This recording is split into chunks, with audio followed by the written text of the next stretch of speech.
El Colegio Mexicano de Ortopedia, en su 75 aniversario, presenta su segundo Congreso Virtual 2021. El doctor Amir Ahmed Rajal Jiménez es médico cirujano en traumatología y ortopedia, egresado de la Universidad Nacional Autónoma de México con especialidad en cirugía de columna. Es miembro titular del Colegio Mexicano de Ortopedia y Traumatología y actualmente es médico activo en el Hospital Ángeles, Acoxpa. El doctor Rajal nos hablará sobre instrumentación de fracturas vertebrales toracolumbares. Hola, bienvenidos a nuestro Congreso Nacional del Colegio Mexicano de Ortopedia y Traumatología. El día de hoy les hablaré sobre instrumentación de las fracturas vertebrales toracolumbares. Las fracturas toracolumbares en la actualidad son desarrolladas por intercambio de alta energía. Estos pueden ser por caídas de altura que nos generan una carga axial sobre el raquis, y las otras en frecuencia son fracturas por accidentes automovilísticos, en donde existe igualmente un alto intercambio de energía. Dichas fracturas toracolumbares deben ser tratadas acorde al tipo de fractura, a la estabilidad que tienen o carecen y a la lesión neurológica existente o no. Siempre nuestra finalidad en el tratamiento de las instrumentaciones toracolumbares va a ser restablecer la estabilidad en las columnas que lo perdieron, generar una descompresión en caso de que exista una lesión neurológica o no. El manejo quirúrgico de dichas fracturas puede ser realizado con abordajes posteriores, abordajes anteriores o abordajes mixtos, esto según el tipo de la fractura y la estabilidad que presente. A lo largo de la historia han existido diferentes clasificaciones y estudios de las mismas, como por ejemplo los realizados por Ferguson y Allen, quienes estudiaron inicialmente el cuerpo vertebral y lo dividieron en tres: anterior, medio y posterior. Ellos mismos también estudiaron los mecanismos en cómo se desarrollaban las fracturas y determinaron que había unos que se desarrollaban por flexión por compresión, otras por flexión por distracción, flexión lateral, traslación, flexión por torsión, compresión vertical y extensión por distracción. Años después, Dennis realiza con la misma separación del cuerpo vertebral que Ferguson y Allison, pero él agrega estructuras como los ligamentos, considerando las tres columnas anterior, media y posterior, pero con sus respectivos ligamentos. Y por último, Ching realiza un estudio en la estabilidad de las fracturas, determinando cuáles eran estables y cuáles eran inestables. Él determina que las fracturas por estallido eran las que peor estabilidad tenían, mientras tanto las fracturas por compresión eran las que mejor estabilidad secundaria a la lesión presentaban. La Asociación de Osteosíntesis de Columna realizó una agrupación de todos estos estudios para generar una única clasificación, que en general pusieron tipo A, fracturas por compresión, tipo B, fracturas por distracción, y tipo C, lesiones con luxación de los cuerpos vertebrales. Agregaron también si existía lesión neurológica o no, y también si había unos factores propios del paciente que modificaran dicha clasificación. Encontramos que en las fracturas tipo A por compresión, las lesiones A0 son todas aquellas lesiones que generan una lesión en la apófisis espinosa o en la apófisis transversa, pero que no compromete la estabilidad de la columna. Las lesiones tipo A1 son aquellas fracturas en las que se afecta una de las plataformas, la superior o la inferior, pero hay integridad del muro posterior. La siguiente es la tipo A2, en las cuales hay una afección de la plataforma superior e inferior del cuerpo vertebral. La clasificación tipo A3 es una lesión en donde hay una afección de la pared posterior del cuerpo vertebral más una de las plataformas, superior o inferior. Y por último, en el tipo A4, existe una lesión de la pared posterior del cuerpo vertebral más una lesión de la plataforma superior e inferior del cuerpo vertebral. Estas, como veíamos, son las fracturas por estallido las que peor estabilidad tienen. Dentro de la clasificación, las siguientes fueron las tipo B o lesiones por distracción. En esta se determinó como B1, tipo B1, aquellas lesiones óseas que afectaban tanto la columna anterior, media y posterior del cuerpo vertebral, afectando la estabilidad de la columna de tensión posterior. Las lesiones tipo B2 son aquellas en donde hay una afección de los elementos de tensión posterior, más cualquier tipo de lesión del cuerpo vertebral de las fracturas de tipo A. Luego, las fracturas tipo B3, estas lesiones son por hiperextensión. En ellas existe una lesión del disco intervertebral más el ligamento longitudinal anterior. Estas pueden tener una reducción espontánea, por lo tanto, en ocasiones pasar desapercibidos. Necesitan especial atención cuando las estudiemos. Y hay otras del tipo B3, en donde puede estar afectado un borde de la plataforma vertebral, más el disco vertebral y el ligamento longitudinal anterior. Y por último, las más graves, las fracturas tipo C, que son lesiones con luxación de los cuerpos vertebrales o traslación de los mismos, en donde está afectado el cuerpo vertebral y la columna de tensión posterior.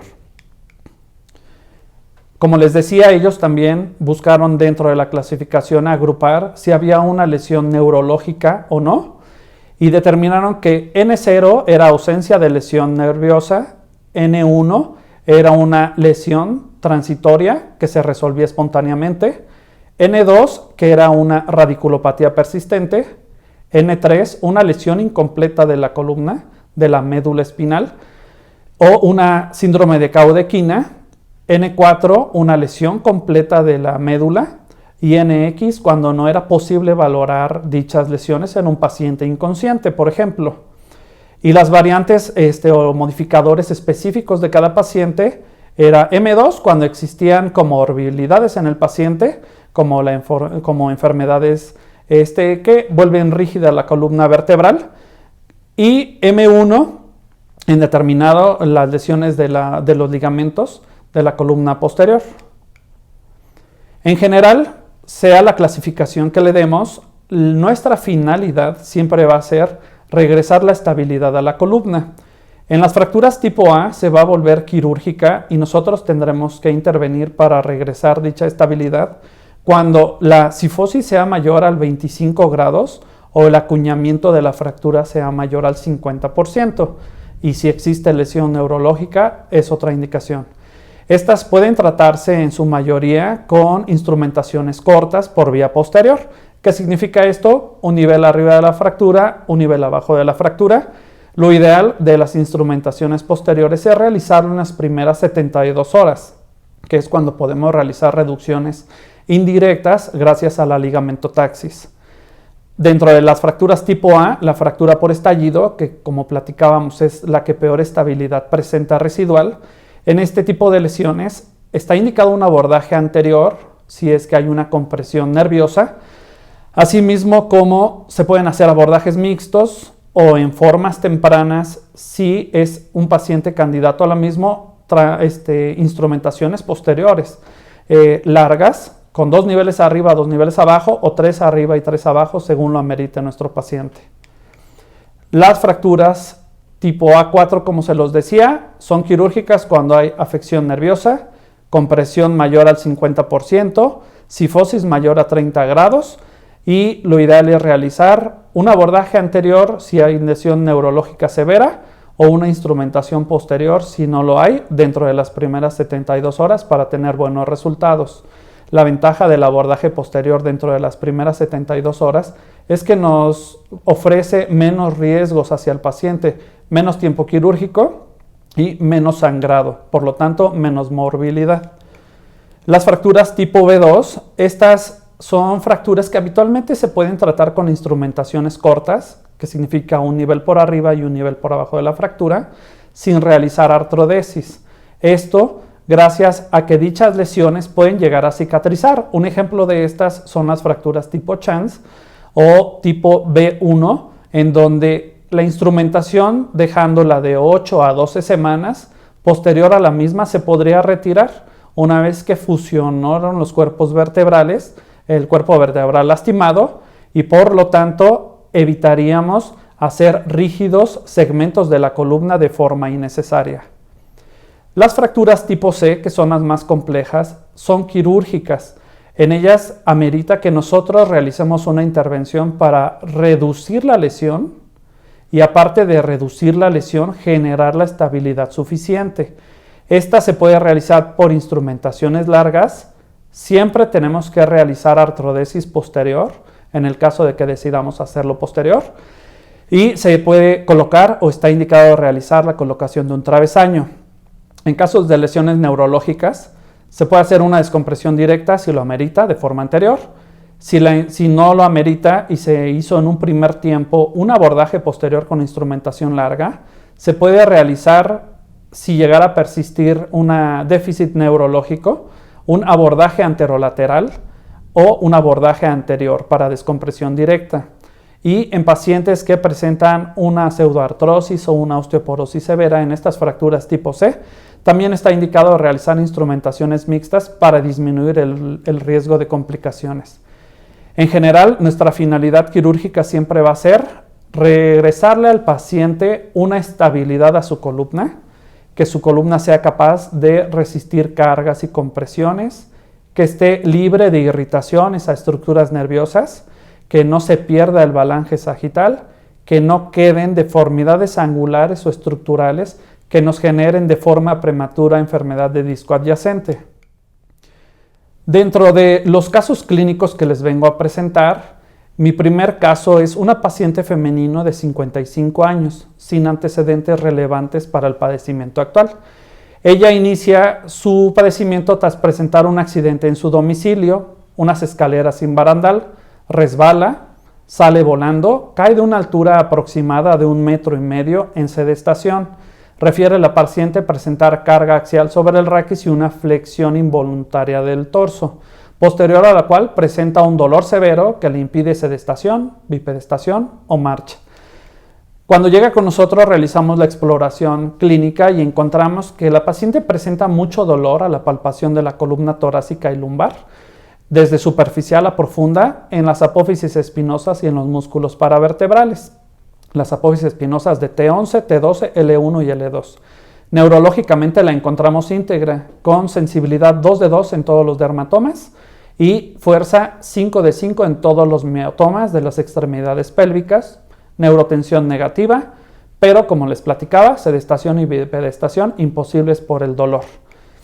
A esta paciente realizamos como primer paso radiografías AP y lateral de la columna, en donde encontramos en la imagen lateral una compresión mayor al 50% de la columna anterior y una afección de la plataforma superior.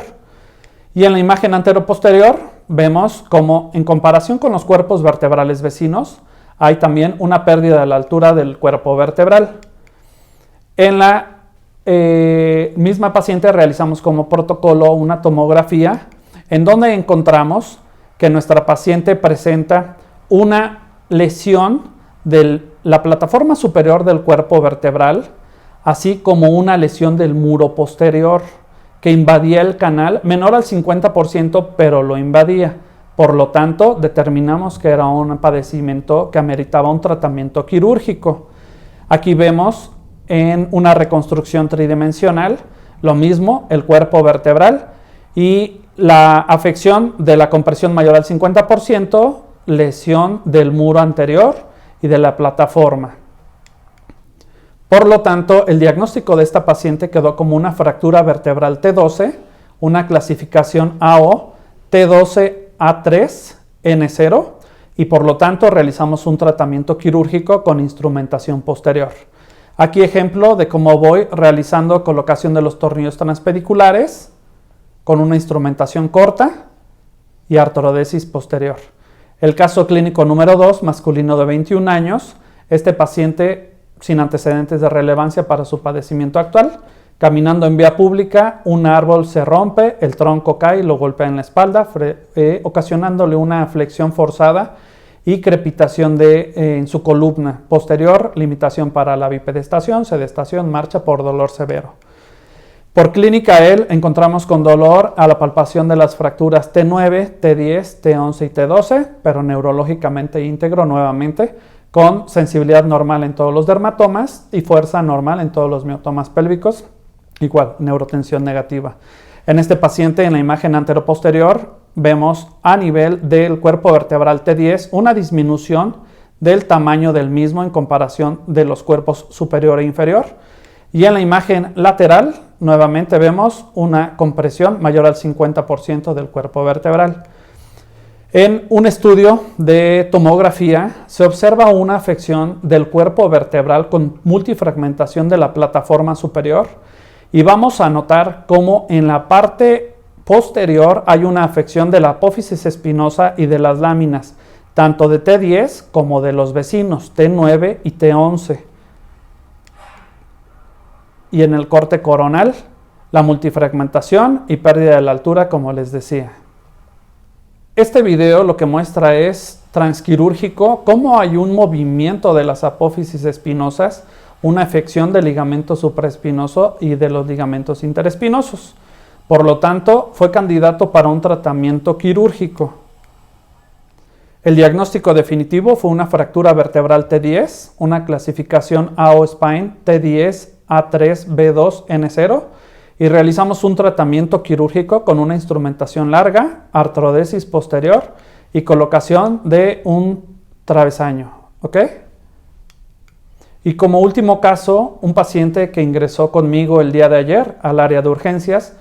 Dicho paciente, 25 años de edad, sin antecedentes de relevancia para el padecimiento actual, repartidor, manejando en su motocicleta, es impactado por un vehículo de forma frontal, siendo proyectado, posterior a lo cual evoluciona con dolor en columna lumbar, dolor en hombro derecho y traumatismo cráneoencefálico con pérdida del estado de alerta por 2 minutos aproximadamente.